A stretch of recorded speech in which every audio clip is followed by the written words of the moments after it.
मैं डॉक्टर राव। आज हम जिस सर्जरी के बारे में बात करेंगे वो है phenyl fat grafting versus phenyl dermo fat grafting. बहुत पेशेंट्स हमें कमेंट भी करते हैं, कुछ आके पूछते भी हैं कि हम डर्मल फैट करवाना चाहते हैं या हम फैट ग्राफ्टिंग, इन दोनों में क्या फ़र्क है। देखिए, फैट ग्राफ्टिंग सिंपल है। फैट ग्राफ्टिंग में आपके एब्डोमेन से फैट लेते हैं, चर्बी लेते हैं, उसको प्योरीफाई करते हैं और पेनिस में डाल देते हैं, बिना किसी कोई इंसिजन नहीं, कोई टाका नहीं, कोई पट्टी नहीं। आपने शाम को सर्जरी कराई, अगले दिन सुबह अपने घर जा सकते हैं बिना किसी पट्टी के। प्रोसीजर बहुत ज़्यादा सेफ है। ये फैट ग्राफ्टिंग प्लास्टिक सर्जरी में बहुत कॉमन प्रोसीजर है।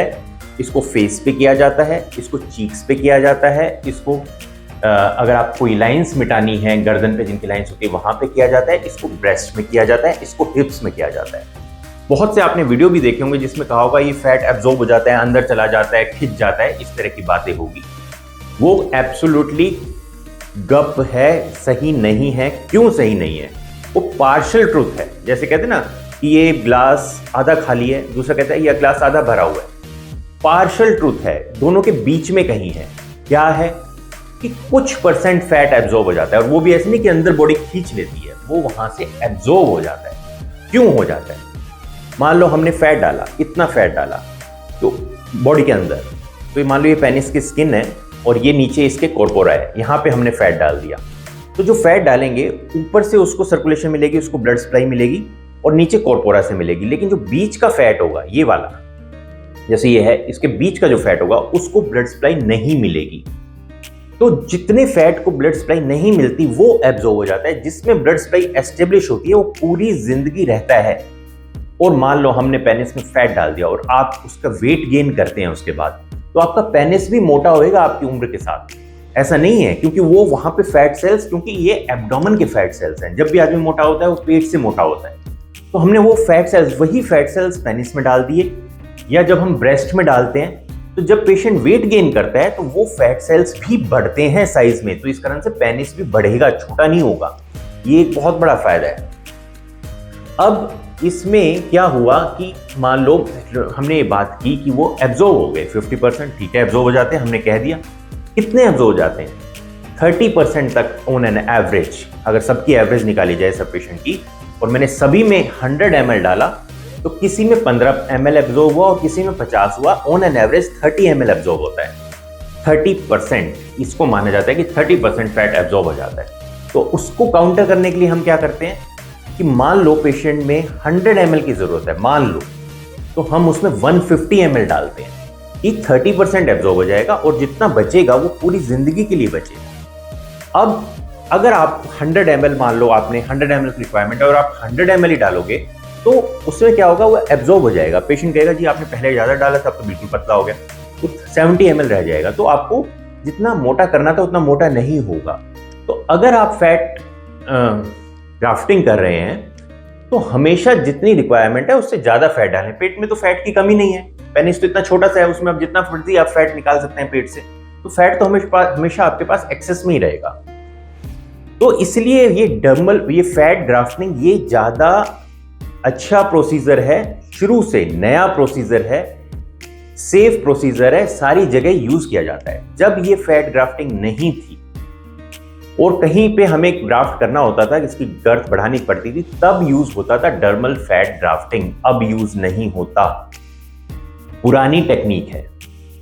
नुकसान क्यों है, क्यों इसको पुराने टेक्निक में? लेकिन बहुत से लोग ऐसे वीडियो कहते हैं कि इसमें फैट, इसमें जो गर्थ होती है वो परमानेंट रहती है। ऐसा नहीं है, इसमें भी एब्जॉर्ब होगा, क्योंकि इसमें भी फैट है। इसमें क्या है कि हम पेट से चर्बी लेंगे और साथ साथ स्किन भी लेंगे, मतलब उसकी स्किन लेंगे और चर्बी लेंगे, उसको निकाल लेंगे, पेट में टाके आएंगे, एक तरह का निशान पड़ेगा जो पूरी जिंदगी रहेगा। तो एक आपने सबसे पहला क्या किया, आपने चाकू का इस्तेमाल किया, जो कि फैट ग्राफ्टिंग में नहीं होता। आपने एक परमानेंट स्कार मार्क दे दिया पेट पे। फिर आप पेनिस को खोलेंगे, क्योंकि ऐसे तो जा नहीं सकता, फैट तो लिक्विड की तरह चला जाता है अंदर, यहाँ पे तो स्किन भी है साथ में, तो आपको पेनिस को खोलना पड़ेगा। पेनिस को खोलने के लिए आप उसको पूरा करेंगे, वहां पर पूरी आपने सर्जरी में पेनिस को खोल के रख दिया, जबकि उसमें पेनिस बिल्कुल पूरी तरह से कवर्ड था। आपने छोटे से इंसिजन से अंदर फैट प्लेस कर दिया था। पूरा पेनिस खुलेगा, पीछे तक स्किन जाएगी पेनिस की। अब आप उसको उसके चारों तरफ रोटेट करेंगे डर्मल फैट को। सूचर कहां से लेंगे आप, उसको फिक्स किस चीज पे करेंगे, ये भी तो सोचने की बात है ना। आपने ये आप सोचें, जो लोग डर्मल फैट ग्राफ्टिंग को बताते हैं, क्या उन्होंने कभी आपको ये बताया कि इस डर्मल फैट को फिट कहां किया जाएगा, कहां फिक्स किया जाएगा? कोरपोरा पे। कोरपोरा पे चारों तरफ इसको लगाया जाएगा, तो जो आप सूचर लगाओगे वो कोरपोरा के थ्रू जाएंगे। तो एक तरह का आपने इसको चारों तरफ पेनिस के लपेट दिया, पेशाब के रास्ते के ऊपर नहीं करते इसको, और फिर उसके ऊपर स्किन वापस लेके आए और स्किन को सूचर कर दिया। अब ये सोचो कितने तो टाके आए, कितनी जगह से आपने चाकू का इस्तेमाल किया, पेट पे भी किया, पेनिस पे भी किया। अब जो फैट डर्मल फैट में था, क्या वो एब्जॉर्ब नहीं होगा? उसको भी तो ब्लड सप्लाई चाहिए। भाई वो फैट क्यों एब्जॉर्ब हो रहा था फैट ग्राफ्टिंग में? क्यों उसको ब्लड सप्लाई नहीं एस्टेब्लिश हुई है। यहां पे भी तो यही केस है, लेकिन लोग या तो उनको समझ नहीं आता या मुझे नहीं पता वो किसको किस तरह से डील करते हैं, मैं नहीं जानता, लेकिन मैंने ज़्यादा वीडियो भी नहीं देखे। लेकिन पेशेंट आके कहते हैं कि डर्मल फैट ग्राफ्टिंग क्यों? उसका रीज़न ये है कि आप बताओ मुझे कि आपने फैट ग्राफ्टिंग को तो एब्जॉर्ब हो जाता है क्योंकि उसकी ब्लड सप्लाई बनने में टाइम लगता है, इसलिए हम कहते हैं कि 30% तक एब्जॉर्ब हो जाता है। ये जो डर्मल फैट होगा इसकी भी तो ब्लड सप्लाई बनेगी, ये अपनी ब्लड सप्लाई साथ को ना लेके आया है, बल्कि इसमें तो दो कंपोनेंट को ब्लड सप्लाई चाहिए, फैट को भी चाहिए और स्किन को भी चाहिए। पहले स्किन की ब्लड सप्लाई बनेगी, साथ में फैट की बनेगी। तो अगर फैट की ब्लड सप्लाई जब तक नहीं बनती है तब तक फैट एब्जॉर्ब होगा। तो ये किसने बता दिया कि, और मान लो डर्मिस की ब्लड सप्लाई नहीं बनती है, स्किन की नहीं बनती है, तो स्किन भी एब्जॉर्ब हो जाएगी, वहां से खत्म हो जाएगी। तो इस कारण से ये तो बात बिल्कुल गलत है। ये बात मुझे समझ नहीं आता, या तो लोगों को फैट ग्राफ्टिंग करनी नहीं आती, क्योंकि लाइपोसक्शन, जो लोग लाइपोसक्शन करते हैं अपने क्लिनिक में ज्यादा, वो बड़े इजीली ये कर सकते हैं। जो लोग प्लास्टिक सर्जरी नहीं करते, जिनको करनी नहीं आती, उनके पास मशीन्स भी नहीं होती लाइपोसक्शन की, तो वो डर्मल फैट ग्राफ्टिंग करते हैं, या उनको करनी नहीं आती, या कभी उन्होंने देखी नहीं है, या उनको कोई आइडिया नहीं है। सैकड़ों मरीज हमारे पास फैट ग्राफ्टिंग करा के गए हैं।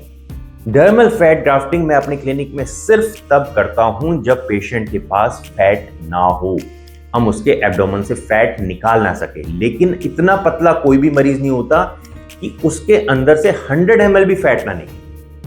अगर 100 ml भी फैट नहीं निकल रहा तो डर्मल फैट ग्राफ्टिंग में भी फैट कहां से आएगा? फिर भी मैं ऐसा मानता हूं कि एक दो बार हमें ऐसा हुआ कि पेशेंट बहुत ज्यादा पतला था, फैट की कोई गुंजाइश नहीं थी, तो हमने डर्मल फैट ग्राफ्टिंग की।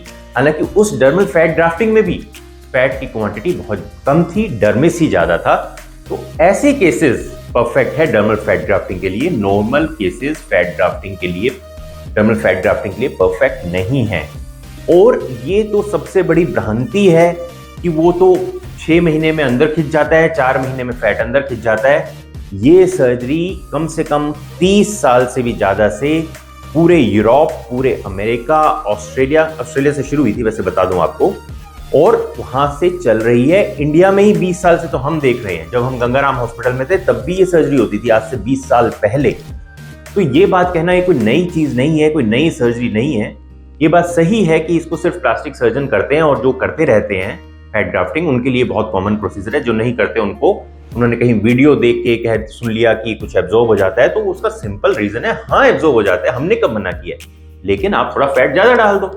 तो होपफुली आपको ये समझ में आया होगा। अगर आपके कोई क्वेश्चंस हैं तो आप हमसे फोन करके पूछ सकते हैं। बहुत कॉमन, बहुत सेफ और बहुत ही बढ़िया प्रोसीजर है। कोई साइड इफेक्ट नहीं है इसमें, कभी भी पेशेंट को इंसिजन नहीं लगा, टाके नहीं लगे, तो इन्फेक्शन का कोई सवाल नहीं, किसी तरह का कोई प्रॉब्लम नहीं, कोई दर्द नहीं। तो आप बहुत इजीली इस सर्जरी को करा के जा सकते हैं। अगर आप चाहते हैं किसी को पता ना लगे, पता भी नहीं लगेगा, क्योंकि अगले दिन से आप फिट होंगे, कोई पट्टी होगी नहीं। तो ये आप सर्जरी आप इसको कंसिडर कर सकते हैं। आप इसके बारे में कोई क्वेश्चन करना चाहते हैं तो हमारे क्लिनिक पे फोन कर सकते हैं। गुड़गांव में हमारा क्लिनिक है, एक दिन मैं लखनऊ में भी अवेलेबल होता हूँ। आप हमारे क्लिनिक में फोन करके उसकी टाइमिंग ले सकते हैं। आपने अपना टाइम दिया इसके लिए बहुत बहुत धन्यवाद। Thank you.